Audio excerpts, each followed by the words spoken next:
11 ಜನರ ಸಾವಿಗೆ ಕಾರಣವಾದ ಬೆಂಗಳೂರಿನ ಎಂ ಚಿನ್ನಸ್ವಾಮಿ ಕ್ರೀಡಾಂಗಣದ ಆವರಣದಲ್ಲಿ ನಡೆದ ಕಾಲ್ತುಳಿತ ದುರಂತಕ್ಕೆ ರಾಯಲ್ ಚಾಲೆಂಜರ್ಸ್ ಬೆಂಗಳೂರು ಮತ್ತು ತಂಡದ ಸ್ಟಾರ್ ಕ್ರಿಕೆಟಿಗ ವಿರಾಟ್ ಕೊಹ್ಲಿ ಕಾರಣ ಎಂದು ಕರ್ನಾಟಕ ಸರ್ಕಾರದ ವರದಿ ಹೇಳ್ತಾ ಇದೆ.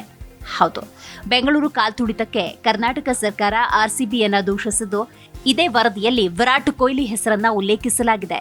ಕ್ರೀಡಾಂಗಣದಲ್ಲಿ ವಿಜಯೋತ್ಸವದಲ್ಲಿ ಪಾಲ್ಗೊಳ್ಳುವಂತೆ ಅಭಿಮಾನಿಗಳನ್ನ ಆಹ್ವಾನಿಸಲಾಗಿತ್ತು. ಆದರೆ ಇದಕ್ಕೆ ತಂಡದ ಆಡಳಿತ ಮಂಡಳಿ, ರಾಜ್ಯ ಸರ್ಕಾರವನ್ನಾಗಲಿ ಅಥವಾ ಪೊಲೀಸ್ ಇಲಾಖೆಯ ಅನುಮತಿಯನ್ನ ಪಡೆದಿರಲಿಲ್ಲ.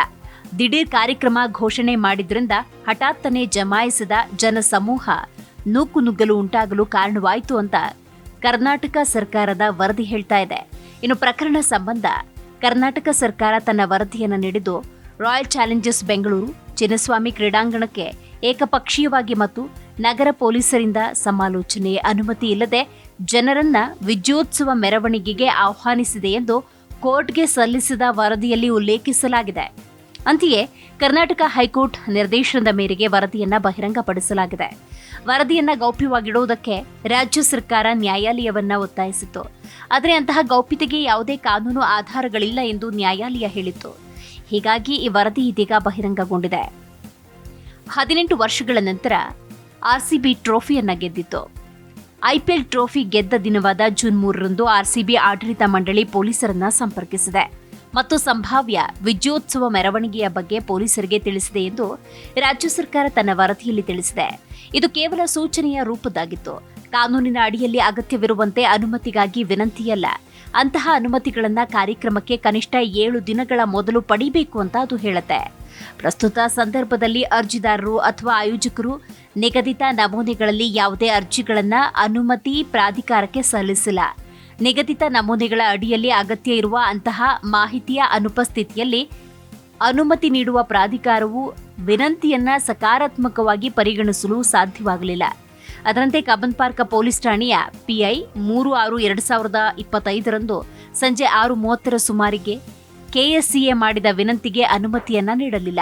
ಯಾಕಂದ್ರೆ ಅಂತಿಮ ಪಂದ್ಯದ 2 ಸಂಭವನೀಯ ಫಲಿತಾಂಶಗಳಿಗೆ, ಅಂದರೆ ಆರ್ಸಿಬಿ ಗೆದ್ದಿದೆಯೇ ಅಥವಾ ಸೋತಿದೆಯೇ ಎಂಬುದರ ಕುರಿತು ನಿರೀಕ್ಷಿತ ಅಂದಾಜು ಸಭೆ ಮಾಡಲಾದ ವ್ಯವಸ್ಥೆಗಳು, ಸಂಭವನೀಯ ಅಡಚಣೆಗಳು ಮುಂತಾದವುಗಳ ಬಗ್ಗೆ ಮಾಹಿತಿಯ ಕೊರತೆಯಿಂದಾಗಿ ಅನುಮತಿ ನೀಡಲಿಲ್ಲ ಅಂತ ವರದಿ ಹೇಳುತ್ತೆ.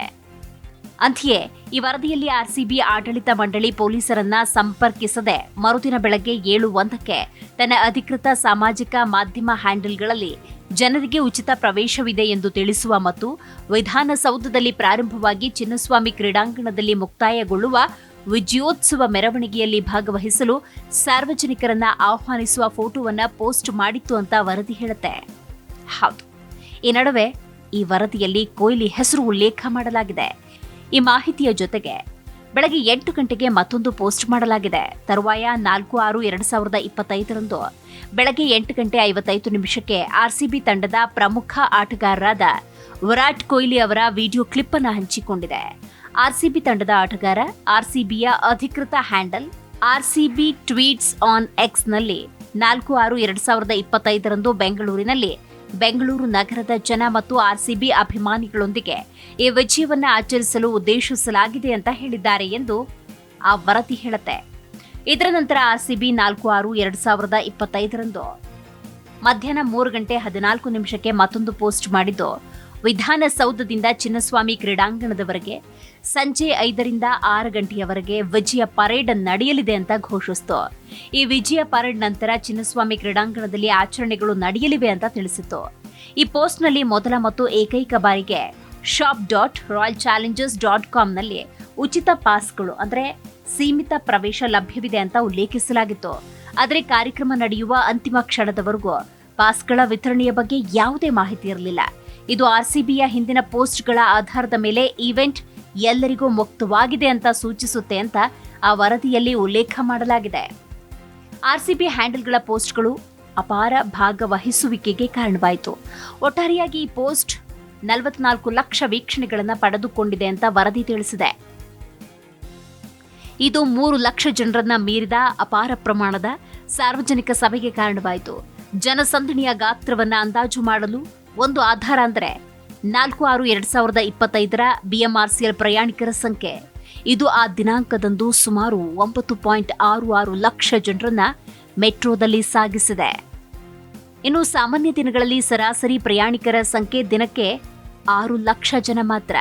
ಆದ್ದರಿಂದ 4/6/2025 ಕಾಲ್ನಡಿಗೆಯಲ್ಲಿ ಪ್ರಯಾಣಿಸಿದವರು, ಸಾರ್ವಜನಿಕ ಸಾರಿಗೆ, ಖಾಸಗಿ ಸಾಧನಗಳನ್ನು ಬಳಸಿದವರನ್ನ ಒಳಗೊಂಡಂತೆ ಅಂದಾಜು 3 ಲಕ್ಷ ಜನರನ್ನ ಮೀರಿದ ಜನಸಂದಣಿಯನ್ನ ಹೊಂದಿತ್ತು ಅಂತ ವರದಿ ತಿಳಿಸಿದೆ. ಚಿನ್ನಸ್ವಾಮಿ ಕ್ರೀಡಾಂಗಣದಲ್ಲಿ ಮತ್ತು ಸುತ್ತಮುತ್ತಲಿನ ಪ್ರದೇಶಗಳಲ್ಲಿ ಜಮಾಯಿಸಿದ ಜನಸಂದಣಿಯ ಜೊತೆಗೆ ತಂಡದ ಸದಸ್ಯರನ್ನ ನೋಡಲು HAL ವಿಮಾನ ನಿಲ್ದಾಣದಿಂದ ತಾಜ್ ವೆಸ್ಟ್ ಎಂಡ್ ವರೆಗಿನ ರಸ್ತೆಗಳಲ್ಲಿ ಗಮನಾರ್ಹ ಸಂಖ್ಯೆಯ ಜನ ಜಮಾಯಿಸಿದ್ರು. ಇದು ಅಂತಹ ಜನಸಂದಣಿಯನ್ನ ನಿರ್ವಹಿಸಲು ಮತ್ತು ಯಾವುದೇ ಅಪಘಾತಗಳನ್ನು ತಡೆಗಟ್ಟಲು ಮಾರ್ಗದಲ್ಲಿ ವ್ಯಾಪಕ ಪೊಲೀಸ್ ಸಿಬ್ಬಂದಿಯನ್ನ ನಿಯೋಜಿಸುವ ಅಗತ್ಯವನ್ನ ಸೃಷ್ಟಿಸಿತು ಅಂತ ವರದಿ ಹೇಳುತ್ತೆ. ಈ ಸ್ವಯಂ ಪ್ರೇರಿತ ಜನಸಂದಣಿಯ ವಿಡಿಯೋ ತುಣುಕುಗಳನ್ನು ಸಾಮಾಜಿಕ ಮಾಧ್ಯಮದಲ್ಲಿ ಪ್ರಸಾರ ಮಾಡಲಾಯಿತು. ಇದು ವಾತಾವರಣವನ್ನ ಮತ್ತಷ್ಟು ಹೆಚ್ಚಿಸಿತು.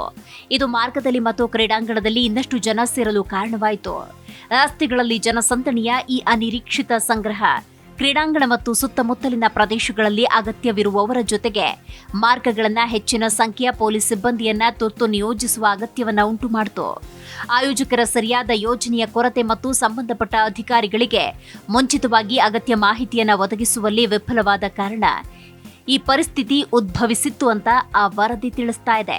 ಅಂತೆಯೇ ಜೂನ್ 4ರಂದು ಮಧ್ಯಾಹ್ನ 3 ಗಂಟೆ ಸುಮಾರಿಗೆ ಕ್ರೀಡಾಂಗಣದ ಬಳಿ ಜನರ ಹಠಾತ್ ಅಲೆ ಕಂಡು ಬಂದಿದೆ ಅಂತ ವರದಿ ತಿಳಿಸಿದೆ.